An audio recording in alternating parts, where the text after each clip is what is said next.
Argentina cuenta con un 30% menos de bosques nativos de lo que debería tener hace 100 años. Esto no lo digo yo, lo dice un informe que fue presentado por la Asociación para la Promoción de la Cultura y el Desarrollo. El informe se llama La deforestación de nuestros bosques nativos. Estoy vía Zoom con Pablo Chianetta, él está en Formosa, específicamente en Las Lomitas, a unos kilómetros de la capital, ya me va a explicar más o menos a cuántos kilómetros está, uno de los autores o el autor y compilador de este informe. Hola Pablo, gracias por atendernos. ¿Qué tal, ¿Cómo estás? Gabriela? ¿Cómo estás? Muy bien, por suerte. ¿Estás en Las Lomitas? Sí, estoy en Las Lomitas. Para el que no conoce, Las Lomitas queda a 300 kilómetros al oeste de la capital provincial Formosa. O sea, estaríamos en el centro propiamente dicho de la provincia de Formosa. Muy bien. Es interesante lo que se lee en el informe, repito el título, la deforestación de nuestros bosques nativos, pero fundamentalmente me interesa que ahondemos sobre el tema de la deforestación y las comunidades. En principio, ¿cuántas comunidades viven alrededor de los bosques nativos que aún quedan en Formosa? Bueno, es todo un tema, pues quiénes son los habitantes que viven en ese bosque.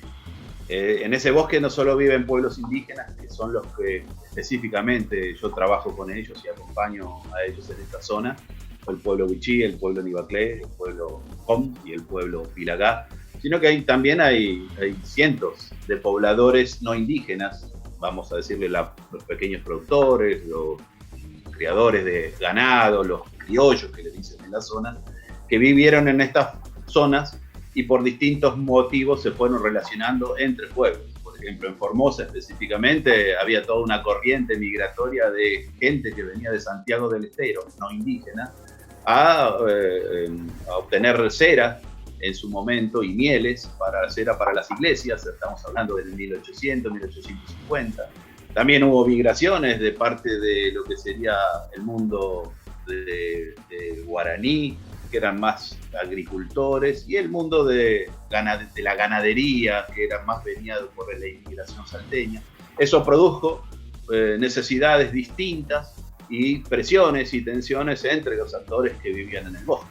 Ese bosque era dador de recursos, dador de fruta, dador de alimentos, dador de herramientas de construcción para los pueblos indígenas. Estamos hablando que acá en Formosa la última reyerta armada fue en el año 1947, o sea, no hace mucho tiempo que terminaron el fusil y el indio, ¿no es cierto?, como herramienta de dominación.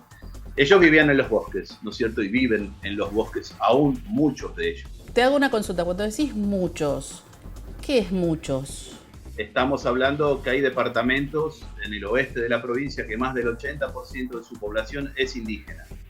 Es pueblo, especialmente el pueblo Wichí y el pueblo Nibaclé, también el pueblo Com. Pero hay departamentos que están. Formosa duplica prácticamente la media nacional de pueblos indígenas en nación. O sea, una nación tiene un aproximado más o menos un 2,5% de población indígena sobre lo que somos de argentinos.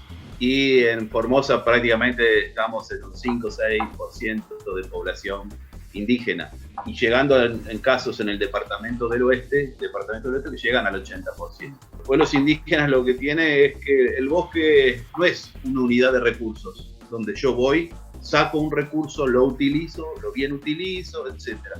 Sino que es la unidad funcional, vital. Es donde se produce esa cuestión del espíritu, esa cuestión donde se recicla la cultura. No hay posibilidades que un pueblo indígena pueda enseñar sus padres a sus hijos si no hay bosque. Esa fue la forma de aprendizaje-enseñanza que tienen los pueblos indígenas. Si se acaba el bosque, ¿qué hacemos? Y es una pregunta que nos vamos a tener que contestar muchos.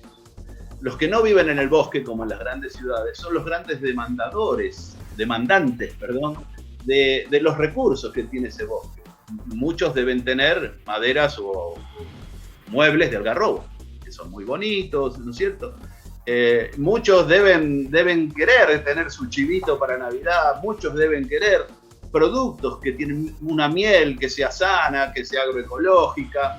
¿Y de dónde se saca todo eso? Si el monte cada vez lo tenemos para atrás. Entonces, el monte como unidad dadora de recursos, no solamente para los que viven, sino también hay que pensarlo, esa necesidad, esa demanda sobre el bosque, sobre los que no están viviendo en el bosque y sobre las prácticas que nuestra sociedad admite como viables o no viables. Por ejemplo, no es lo, o sea, acá cuando hablamos de bosque tenemos que hablar con un fenómeno que es la expansión de la frontera agropecuaria, ¿no es cierto? Que presiona, claro, que tensiona no solamente a la gente, sino que tensiona al ambiente. Entonces, esa presión que se genera, ¿por dónde sale? Y lo otro, no hay canales como de comunicación. ¿Dónde ponemos esta situación en discusión? ¿Qué se propone? ¿Qué se puede hacer? Porque si no hay una mesa de trabajo y cada vez se pierde más estos lugares de la cultura de estos pueblos, ¿cuál es la propuesta o qué pensás vos que se tiene que hacer? Nosotros creemos que tienen que darse nuevos acuerdos para poder entender nuevos desarrollos. Quizás somos utópicos, así lo creemos. Nosotros lo que vemos es que un monte y un ambiente biodiverso, cuando decimos biodiverso, no es que haya mucho tatu carreta, no hay mucha guasuncho, ¿no? Mucho chancho moro. Estamos hablando de culturas empoderadas donde en su ambiente pueden ejercer poder de decisión. Hoy lo que estamos viendo son culturas que no están empoderadas, tanto pueblos indígenas como pobladores criollos, que tienen esa necesidad de salir y migrar. Lamentablemente, las grandes migraciones de las provincias del norte, estamos hablando de Formosa, Salta, Santiago, Chaco, son hacia el sur. Y lo que se están yendo, cuando vos ves el análisis de quiénes son los que migran, son los jóvenes. Nuestras provincias no están pudiendo contener esa fuerza que tiene el joven de cambio, de alegría, de potencia, de trabajo, y le estamos rifando.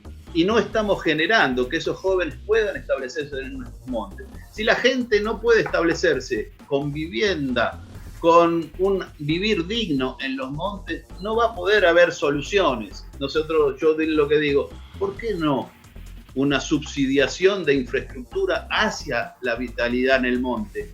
Yo no quiero que... Bueno, eso es una propuesta. Ejemplo, esa es una propuesta, claro, pero porque yo te digo, ¿qué joven hoy quiere vivir sin estar en conectividad, sin tener luz? Yo no quiero estar en el pasado, yo quiero vivir un bosque con futuro. Y ese bosque con futuro necesito que esos jóvenes estén ahí. Yo no quiero un bosque lleno como las iglesias, lleno de viejitos. Yo quiero un bosque como una iglesia, llena de gente con nuevas ideas para poder aportar. Nuestra propuesta, más que nada, atiende a una construcción de una participación ciudadana. O sea, yo creo que no hay ley si la gente no conoce de esa ley. No hay participación si no existen los mecanismos para participar. Hoy podemos tener hermosas leyes, pero si no las podemos aplicar. Hoy lo que hacen los desmontes, muchas veces las penas son tan vagas y pocas que conviene desmontar y que me castiguen, lo pago y a otra cosa y seguimos avanzando en el desmonte. Hay estudios en Santiago del Estero donde te dicen de los que desmontaron a los 5 años, el 50% ya se fue de esas nuevas tierras que fueron a tomar. Porque también está esto, la tierra como riqueza solamente, como valor pecuniario. Y muchas veces esa es la gran diferencia que tienen con la gente que vive en el monte. La tierra no es solamente un recurso monetario, un recurso a utilizar. Es donde están encerrados donde están muertos mis abuelitos, donde están muertos mis padres, donde están los seres del espíritu, donde están los cuentos, donde están las historias, donde están las creencias.